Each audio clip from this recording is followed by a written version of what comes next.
French revolution के कई सारे कारण थे। उनमें से पहला कारण ये था, फ्रांस में 3 तरह के लोग थे। एक वो थे जो कि गिरजाघरों यानी कि चर्च की देखभाल करते थे, इन्हें क्लर्जी कहा जाता था।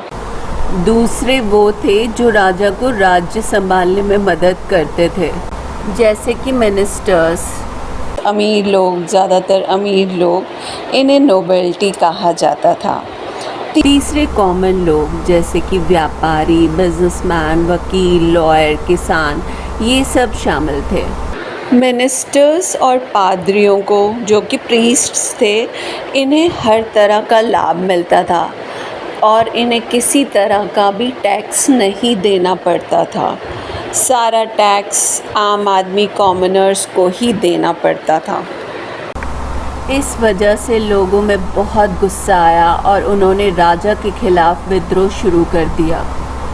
फ्रेंच रेवोल्यूशन का दूसरा कारण ये था कि फ्रांस की पॉपुलेशन 23 मिलियन से 28 मिलियन तक हो गई।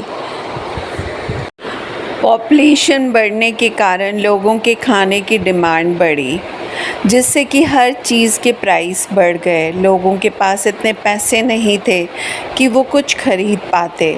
भूख के कारण काफ़ी लोग मर गए। यही कारण था, लोगों में हिंसा बढ़ गई। फ्रेंच रेवोल्यूशन का तीसरा कारण ये था, जब किंग लियस पावर में थे तो उन्होंने अमेरिका की 13 कॉलोनीज़ को ब्रिटिशर्स से आज़ाद करवाया। ब्रिटिशर्स इन कॉलोनीज़ पर अपनी हुकूमत करते थे।